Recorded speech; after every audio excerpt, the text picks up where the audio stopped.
I'm recording. Before I start this video, I just want to say that I am another stupid person on the internet who purchased a camera one day and started making videos. Please do not take my opinions and run. Do your own research and come to conclusions on your own. Also, please do not bully anybody mentioned in this video because of me. I don't know if I have to say that, but like I said, there are a lot of really stupid people on the internet. Yeah.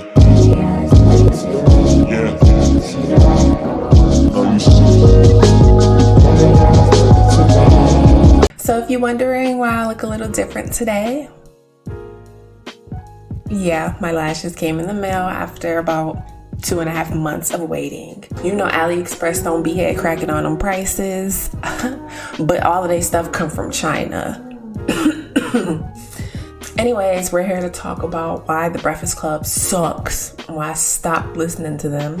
For one, I've been a fan of them for a while. I used to always see their clips on World Star when I was in high school, but I became an everyday listener back in 2017 when I first started working an overnight job. They let us use our headphones, and so I would just listen to The Breakfast Club. It was an 8-hour shift. I'm not listening to music every single day for 8 hours, so I would listen to podcasts and The Breakfast Club.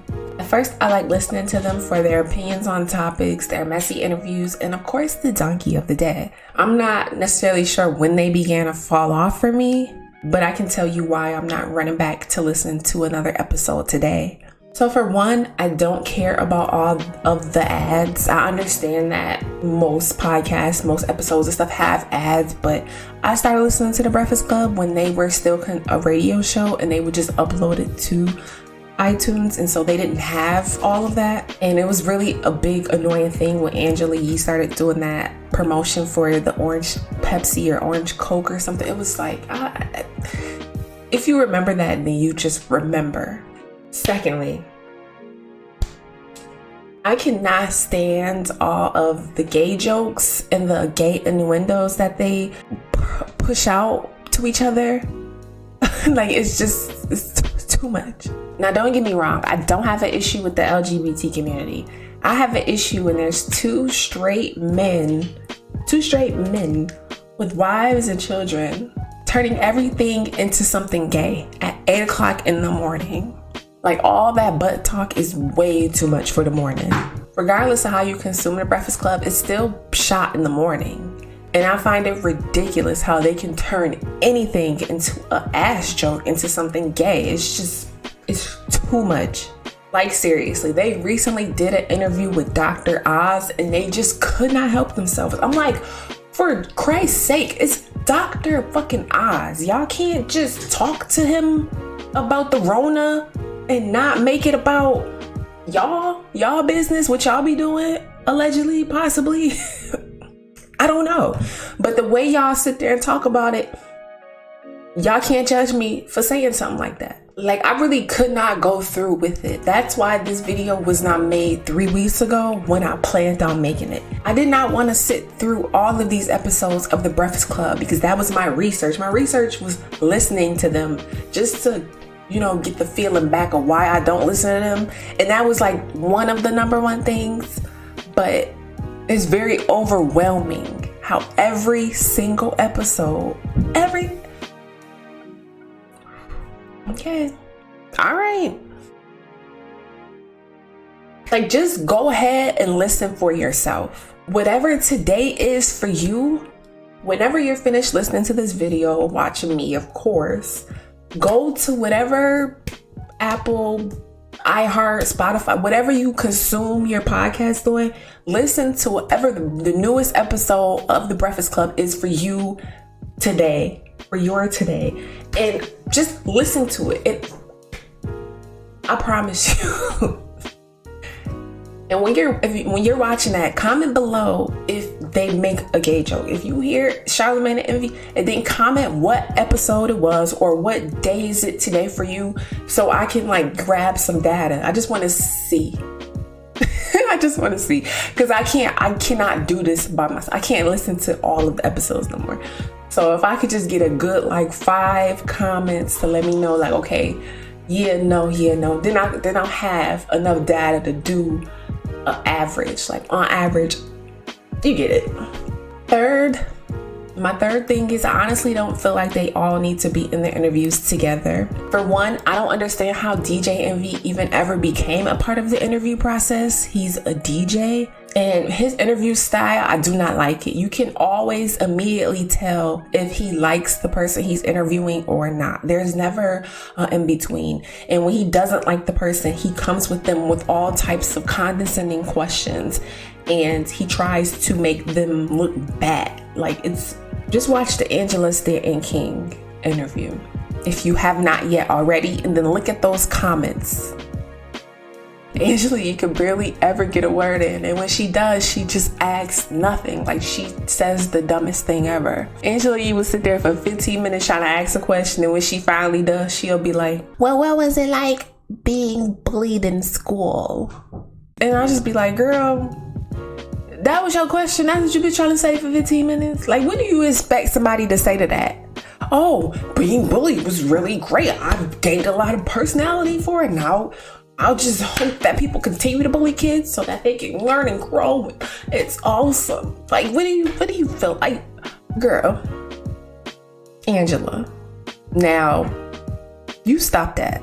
I feel like if anything, Charlamagne should be like the main interviewer, or if not, interview people solo.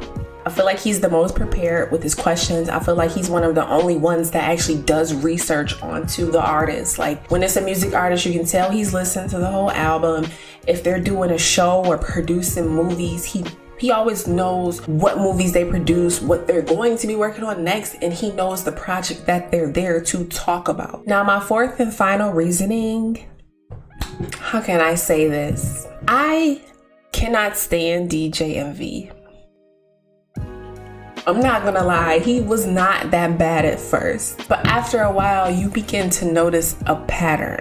This dude is an extreme narcissist. Everything is reflected back onto him.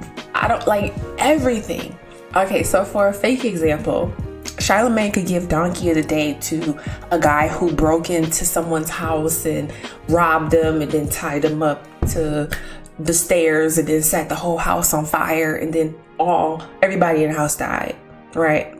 This dude, DJ Envy, would get on the radio and be like, well, why didn't they have any smoke alarms?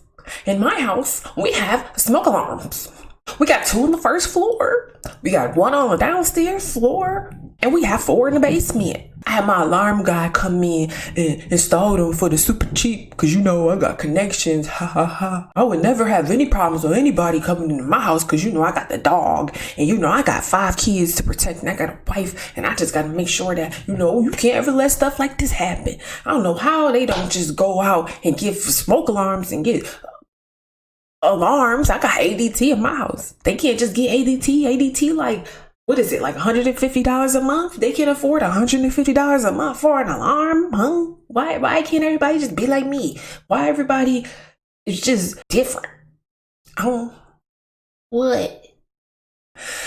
Ooh, you get on my nerves, y'all. That should be getting me so stressed. I'd be like, yo, ooh, why don't nobody just punch him in the face, dude? Like, dude, why? Bro, DJ Envy, everything is not about you, sweetheart. I'm so sorry. I know you're probably not gonna ever see this video. I just want to let you know everything is not about you. Everybody is not gonna be like you. Life is not about the decisions that you would make. Life is about what happens to people and how they react. Just because you are very wealthy and you have built yourself up a nice foundation to be able to take care of yourself and your family does not mean that everybody else can. And you need to stop doing that. You need to stop that. You need to stop taking everybody else's situations and flipping them, ripping and flipping them back to whatever the fuck you doing in your life, because everybody is not like you. That is mad annoying. You need to stop doing that. Please, like, stop. I'm dead ass. Like, you need to fucking stop doing that shit. Like, he get up on a platform and just want to talk about his wife and family and how he protect them every fucking day. It's like, damn, it's not our fault that you cheated on your wife and now you got to do this on the radio every day. I don't care. We don't care. Do that shit at home in front of your wife. Don't do that in front of us. You cheated on her, not us. You don't have to prove to us nothing. Why do we have to hear that? Prove that to her. Like DJ Envy, he's doing good in the community. I know he's teaching people how to buy houses or whatever. But still, if anybody went first, I would cast my vote for DJ Envy. That's just me. Not sorry at all. In the end, they do have some good things, but the bad things overshadow all of that for me. Everything seems rushed. Angela could barely speak during her rumor report. All she does is just fumble and flipper and slipper and fucking stutter. And clearly I stutter too, but I've only been making videos for about a month and a half, possibly. They've been doing this for 10 plus years. That's the difference, okay? And it's like they could rush over every topic, but they could spend 8 minutes making booty hole jokes every day that don't even be funny, by the way. And the thing is that it's funny how they're all so rich, but ever since COVID and they have to be doing their show on Zoom, my setup looked better than theirs. Like, I'm just a little broke ass motherfucker sitting at home in my spare bedroom with my computer, and I feel like I look okay once, you get the HD in, But why are they rich? They probably got a couple, 20 times my bank account, and they can't even get a computer. We've been in quarantine for how long? And y'all setup is still looking like that? I know we gonna be out soon, but damn, y'all couldn't. The guests be coming on the show. Like Cardi B came on the show and her setup looked way better. And she don't even do TV. She don't even do radio or nothing. Like it's not even her job. And your shit look way better than the people whose job it is. Interesting, huh? But this is why I stopped listening to The Breakfast Club. Let me know in the comments below how you feel about The Breakfast Club. Let me know how you feel about this video. If you still listen to The Breakfast Club. If you like it. You can let me know why in the comments. And if you don't like it, you can let me know why as well. I would love to hear both sides. Thank you so much for listening to me. And I'll see you next time. I